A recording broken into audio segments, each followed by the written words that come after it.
የሰው ልጅ ለ53 ዓመታት ሲጠብቀው የነበረው ታላቅ ቀን ትላንት አፕሪል 10 በእኛ ሰዓት አቆጣጠር ከሌሊቱ 9 ሰዓት አራቱ የአርቴሚስ ጠፈርተኞች ከጨረቃ ምህዋር በሰላም ተመልሰዋል። ይህ ጉዞ ተራ ጉዞ አይደለም፣ ወይም ተራ ጉብኝት አይደለም። የሰው ልጅ በማርስ ላይ ለመኖር ለጀመረው ህልም የመጀመሪያው ትልቅ እርምጃ ነው።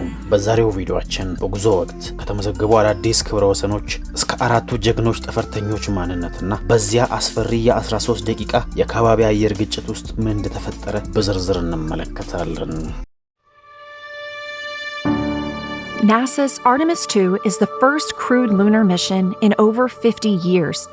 4 astronauts will venture around the moon, preparing humanity for a long-term lunar presence for scientific discovery and exploration. The 10-day test flight will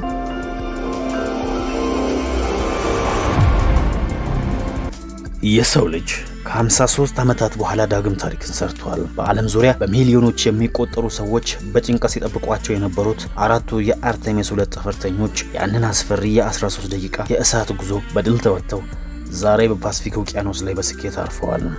ፕሬዚዳንት ዶናልድ ትራምፕ ድንቅ ጉዞ ሲሉ አሞካሽተውታል። ግን በእነዚህ 13 ደቂቃዎች ውስጥ ምን ተፈጠረ? ወደፊትስ በጨረቃ ላይ መኖር ህልም መሆኑ ቀርቷል? ዝርዝሩን አብረን እናያለን። ሚያዝያ 1 ቀን ጉዞአቸውን የጀመሩት አራቱ የናሳ ተመራማሪዎች በጨረቃ ዙሪያ ከ1.1 ሚሊዮን ኪሎ ሜትር በላይ የሚሸፍን ርቀት ተጉዘዋል። ይህም የሰው ልጅ በታሪኩ ወደ ጠፈር የተጓዘበት ከፍተኛው ርቀት ሆኖ ተመዝግቧል። በዚህ ጉዞ ታሪካዊ ምስሎችም ተቀርጸዋል።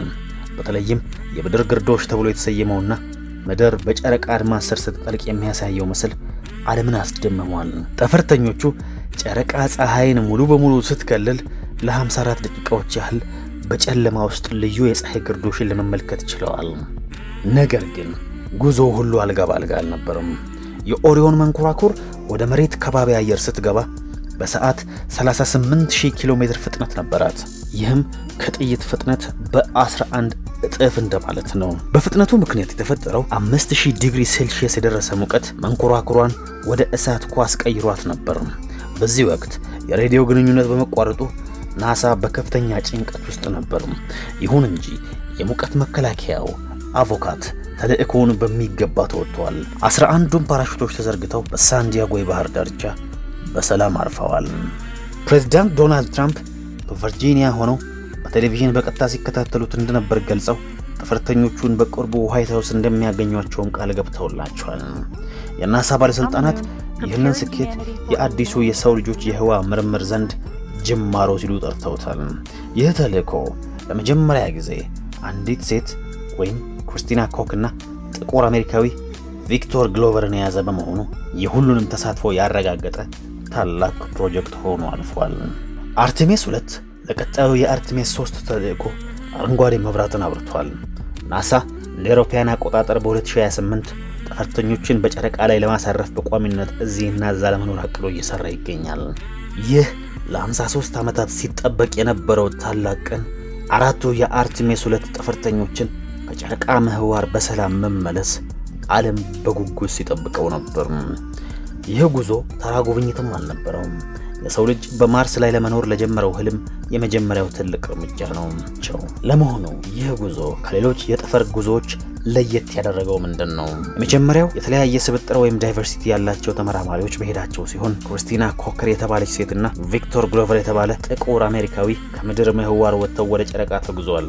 ይህም የጠፈር ምርምሩ የሁሉንም ዘር ተሳትፎ የሚያካትት ነው ተብሎለታል። በመቀጠል የከፍተኛ ርቀት ክብረ ወሰን ሲሆን ጠፈርተኞቹ ከምድር 400,000 ኪሎ ሜትር ርቀው በመጓዝ የሰው ልጅ በታሪኩ ተጉዞት የማያውቀውን ርቀት አስመዝግበዋል። ሶስተኛው ለመጀመሪያ ጊዜ አሜሪካዊ ያልሆነ ጠፈርተኛ ወይም ጀረሚ ሃንሰን የተባለ ካናዳዊ ወደ ጨረቃ ጉዞ አድርጓል። ይህም ከሌሎች የጠፈር ምርምር ስራዎች ለየት የሚያደርጉት 3 ነገሮች ናቸው። በዛች 13 የጭንቀት ደቂቃ ውስጥ ምን ተፈጥሮ ነበር? ብዙዎቻችሁ እንደጠበቃችሁት በጣም አስፈሪው ምዕራፍ መንኮራኩሯ ወደ ምድር ስትደርስ የነበረው ሁኔታ ነው። የኦሪዮን መንኮራኩር ከላይ እንደገለጽኩላችሁ 38000 ኪሎ ሜትር ፍጥነት ነበራት። ይህ ፍጥነት መንኮራኩሯ በከባቢ አየር ውስጥ ስትገባ እንደ ሚቲየር እንድትጋለብ ያደርጋታል። በግጭቱ ምክንያት የሚፈጠረው ሙቀት 5000 ዲግሪ ሴልሺየስም ደርሷል። የሙቀት ብረትን ለማቅለጥ ከበቂ በላይ ነው።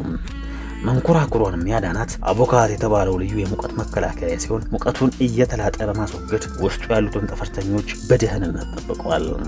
የዝምታ ሰዓት ወይም ብላክአውት። በዚህ ወቅት በመንኮራኩሯ ዙሪያ የሚፈጠሩ የፕላዝማ ጋዝ የሬዲዮ ግንኙነትን ያቋርጣል። ናሳ ጠፈርተኞቹን በህይወት መኖራቸውን ለማወቅ ለ13 ደቂቃዎች በጭንቀት እንዲጠብቋቸው አድርጎ ነበር። አሁን ትኩረት ወደ አርቴሚስ 3 ነው። ናሳ እንደ አውሮፓውያኑ አቆጣጠር በ2028 ጠፈርተኞችን በጨረቃ ላይ ለማሳረፍ አቅዷል። ይህ ጉዞ የሰው ልጅ በጨረቃ ላይ ቋሚ ጣቢያ ወይም ሉናር ቤዝ እንዲኖረው ያደርጋል። ጨረቃን እንደ ማደያ ወይም መነሻ ጣቢያ በመጠቀም ወደ ማርስ ለመጓዝም መንገድ ይከፍታል ተብሎለታል።